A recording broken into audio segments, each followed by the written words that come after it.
السلام علیکم ورحمۃ اللہ وبرکاتہ۔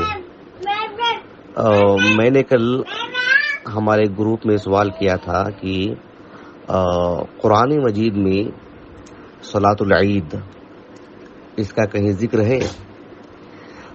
اس کا جو ہے الحمدللہ میں سمجھتا ہوں تقریباً 100 کے قریب مرد و خواتین نے یعنی دلچسپی دکھائی الحمدللہ، اور جواب بھی کافی لوگوں نے جو ہے دیے ہیں اور محنت نظر آئی۔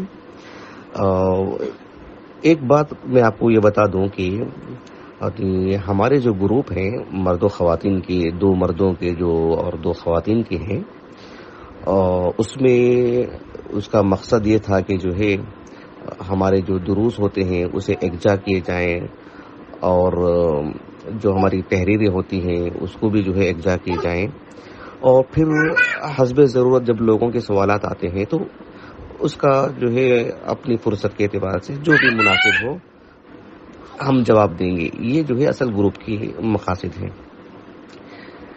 علم جو دیا جاتا ہے شرعی علم، ایک تو وہ اس کی حیثیت ہے جو یعنی اس کو عام کرنا ہے، اس کو سب کو دینا ہے۔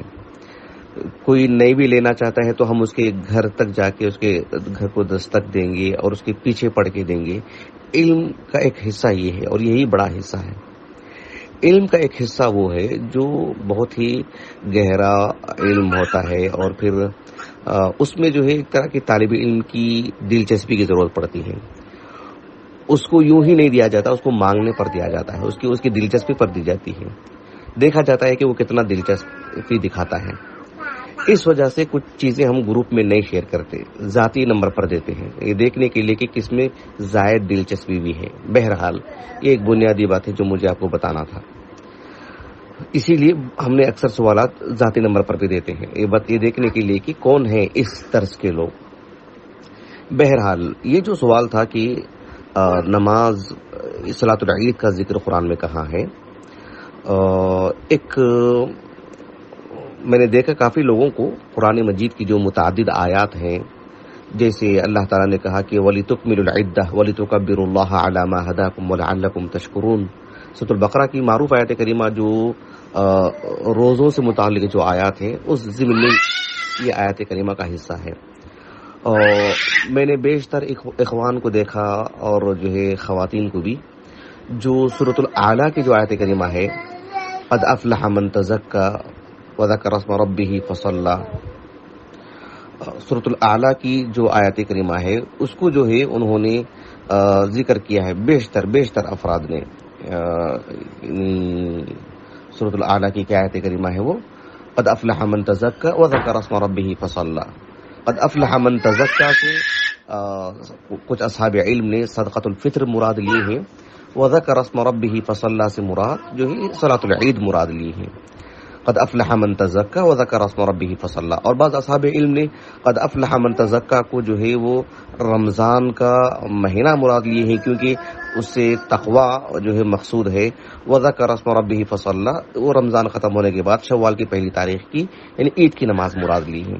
بعض اصحاب علم نے فصلی لربک وانحر سے بھی جو ہے یعنی صلاۃ عید الاضحیٰ اور قربانی مراد لی ہے۔ یہی بات ہے جو اکثر ہمارے جو اخوان ہیں انہوں نے اسی کو بطور جواب کی پیش کی ہے۔ لیکن میں آپ کو جو دلچسپ بات پیش کرنے جا رہا ہوں یہ کہ قرآن مجید چونکہ عربی زبان میں ہے اور عربی اسالیب سے واقف ہونا بھی ضروری ہے، اور اللہ تعالیٰ کی توفیق اس کے فضل و کرم سے میں نے جو اردو زبان میں جو تفسیر کر رہا ہوں ویڈیو کے جو یوٹیوب پہ آ رہے ہیں، اس میں اس بات کو میں نے کافی زور دینے کی کوشش کی، سمجھانے کی کہ جو ہے عربی اسالیب کتنی معنی رکھتی ہیں قرآن مجید کو سمجھنے کے لیے۔ ایسے میں جب سورۃ العلق کی میں نے تفسیر کی تھی تو وہاں پر جو سورۃ العلق میں ایک آیت کریمہ ہے، اللہ تعالیٰ نے فرمایا کہ کلا لئن لم ينتہی لنصفعا بالناصیہ ناصیۃ کاذبۃ خاطئہ۔ ایک مجرم کو گرفت کرنے کے لیے، اس کو عذاب دینے کے لیے، اس کا مواخذہ کرنے کے لیے، مجرم سر سے لے کر پیر تک کا تو پورا حصہ ہوتا ہے نا، لیکن صرف الناصیہ کا ذکر کیا گیا۔ کیوں صرف پیشانی کا ذکر ہوا؟ میں نے اس پر مستقل گفتگو کی ہے، یوٹیوب پر موجود ہے، انشاءاللہ میں علی الفور وہ لنک بھی آپ کو بھیجوں گا جب جواب آپ کے نمبر پر بھیجا جائے گا۔ اس کو بھی آپ ضرور سنیے گا، حزب فراغ. تو اس میں مقصود یہ ہوتا ہے کہ کبھی کبھار یعنی جز کہہ کر کے کل مراد لیا جاتا ہے. یعنی کسی چیز جو مکمل ہوتی ہے اس کا ایک حصہ بیان کیا جاتا ہے، لیکن مراد ہوتا ہے اس کا پورا حصہ. لیکن سوال یہ پیدا ہوتا ہے کہ اس پورے حصے میں سے اسی جز کو پیش کرنے میں کیا مقصود ہے؟ دوسرے بھی تو اجزاء پیش کیے جا سکتے ہیں. جیسے انسان کا پورا دھڑ ہے، ہم کسی بات کو کہتے ہیں کہ جو ہے مطلب یہ میرا بایاں بازو ہے، تو بایاں پیر کیوں نہیں کہہ دیا گیا؟ بایاں کان کیوں نہیں کہہ دیا گیا؟ بائیں طرف کی آنکھ کیوں نہیں کہا گیا؟ ہاتھ ہی کا ذکر کیوں؟ ظاہر بات ہے ایک خاص مقصود ہے کہ جو ہے اب مجھے اس تفصیل میں نہیں جانا ہے. اور جو ہے انسان کی ہاتھ پیر ہے، سر ہے، انسان کا دل ہے، وغیرہ وغیرہ. تو جو ہے یعنی جب ہم پورے دھڑ میں سے کسی ایک عضو کو پیش کرتے ہیں تو ظاہر بات ہے جو کام ہمارا ہوتا ہے، جو بات ہم کہنے جا رہے ہیں، اسی عضو سے جو ہے اسی حصے سے اس کا تعلق ہوتا ہے. اس وجہ سے خاص طور پر اس کو پیش کیا جاتا ہے.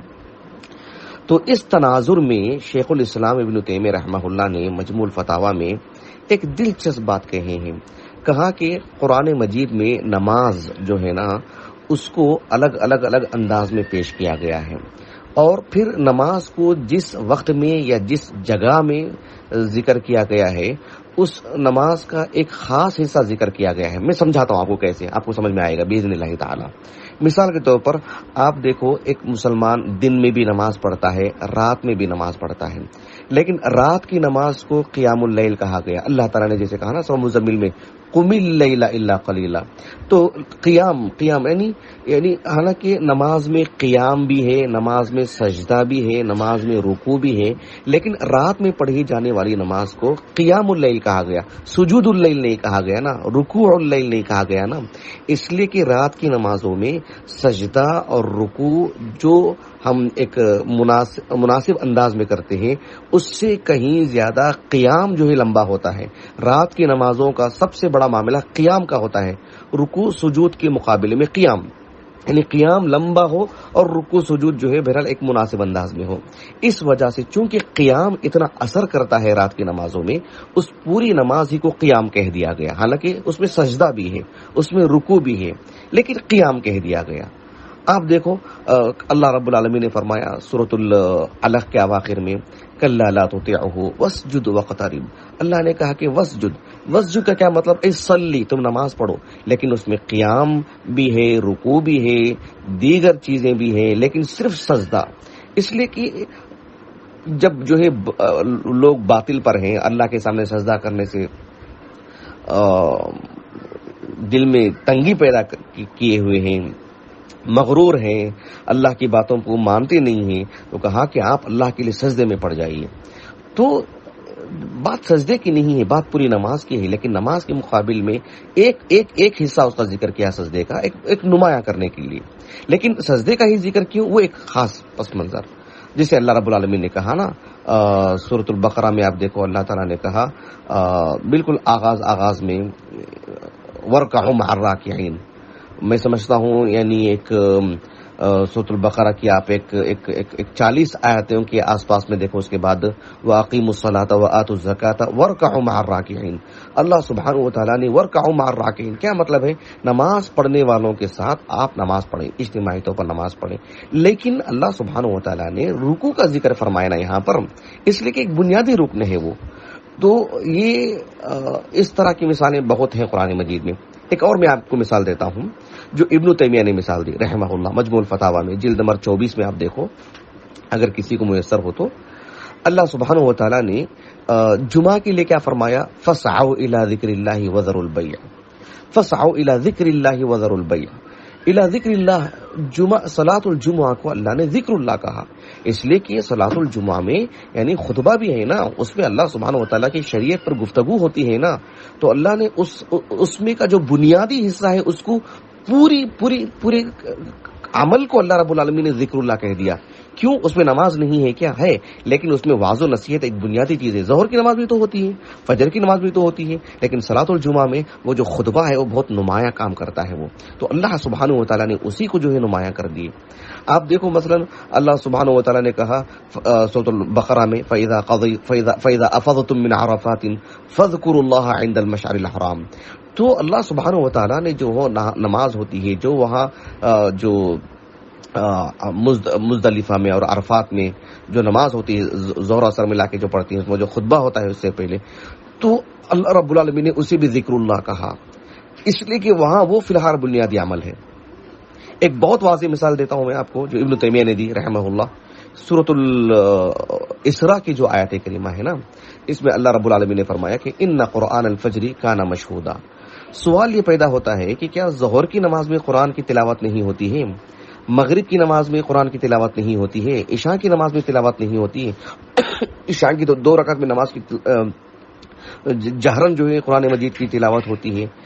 ان سب کے باوجود بھی اللہ سبحانہ و تعالیٰ نے سورۃ الاسراء میں بیان فرمایا اقیم الصلاۃ لدلوک الشمس الی غسق اللیل وقرآن الفجر ان قرآن الفجر کان مشہودا. ظہر میں 4 رکعت ہیں، عشاء میں 4 رکعت ہیں، لیکن 4 رکعت میں جتنا قرآن پڑھا جاتا ہے اس سے زیادہ ان 2 رکعتوں میں پڑھا جاتا ہے. اس میں 4 کے مقابل 2 رکعتیں پڑھی جاتی ہیں، وہ 2 رکعتیں قرآن مجید کا حصہ جو ہے یہاں پر بن جاتی ہیں. تو چونکہ فجر کی نماز میں قرآن کی تلاوت زیادہ ہوتی ہے ظہر اثر وغیرہ کے مقابلے میں، تو اس کو اللہ رب العالمین نے قرآن ہی سے جوڑ دیے اس نماز کو، ان قرآن الفجر. تو کہنے کا مقصود یہ ہے کہ جس نماز میں جو چیز سب سے زیادہ رہی ہے اللہ نے اس کو اسی سے کی طرف منسوب کر کے ذکر فرمائے ہیں. اب اتنی ساری باتیں ہو جانے کے بعد آپ اصل کی طرف آئیے جو میرا سوال تھا کہ اللہ تعالیٰ نے کہا وَلِتُكْمِلُوا الْعِدَّةَ وَلِتُكَبِّرُوا اللَّهَ عَلَى مَا هَدَاكُمْ وَلَعَلَّكُمْ تَشْكُرُونَ. وَلِتُكْمِلُوا الْعِدَّةَ یہ تو رمضان کا تعلق ہوا، رمضان کا مہینہ جب مکمل ہو جاتا ہے وَلِتُكَبِّرُوا اللَّهَ، یہاں عید کی نماز مراد ہے اس اعتبار سے کہ اہل علم کہتے ہیں کہ جو ہے یعنی ابن تیمیہ کے الفاظ ہیں رحمہ اللہ کہ اتفقت الامت علی ان صلاۃ العید مخصوصۃ بتکبیر زائد. امت مسلمہ کا اس بات پر اتفاق ہے، اتفقت امت مسلمہ کا اس بات پر اتفاق ہے کہ علی ان صلاۃ العید مخصوصۃ بتکبیر زائد، کہ صلاۃ العید زائد تکبیروں سے مطلب اس کی اللہ رب العالمین نے اس کو ایک خصوصیت دی ہے. یعنی آپ دیکھو پہلے تکبیر تحریمہ کے بعد زائد 7 تکبیریں، پھر جو ہے دوسری رکعت میں جیسے ہی جو ہے دوسرے سجدے سے قیام کی طرف آتے ہیں سورۃ الفاتحہ سے پہلے جو ہے 5 زائد تکبیریں، اور پھر اسی طرح سے عید کی نماز سے پہلے بھی جیسے ہی ہلال شوال کا ہلال نظر آتا ہے وہیں سے تکبیریں شروع ہو جاتی ہیں. جب تک عید کی نماز سے امام فارغ نہیں ہوتے تب تک جو تکبیر ہی تکبیر. ابن تیمیہ کہتے ہیں رحمہ اللہ کہ اہل علم کہتے ہیں کہ جس طرح سے جمعہ کا خطبہ ہوتا ہے اس کے مقابل جب عید کا خطبہ ہوتا ہے تو اس میں بھی خوب تکبیر ہوتی رہنی چاہیے، اس لیے کہ صلاۃ العید اس کا جو خطبہ ہے اور صلاۃ العید ہے اس میں جو تکبیر کی جو زیادتی ہے، زائد جو تکبیریں ہیں، اس وجہ سے اللہ رب العالمین نے اس نماز کو ہی تکبیر سے جو ہے مطلب تعبیر فرما دی. وَلِتُكَبِّرُوا اللَّهَ کا مطلب یہ ہے کہ نماز پڑھو عید کی. تو عید کی نماز کا لفظ کہاں ہے؟ نہیں، چونکہ اس میں بنیادی چیز عام نمازوں سے ہٹ کر کے تکبیر ہے، زائد تکبیر، اس وجہ سے اللہ رب العالمین نے اسے تکبیر ہی سے جو ہے تعبیر فرما دی.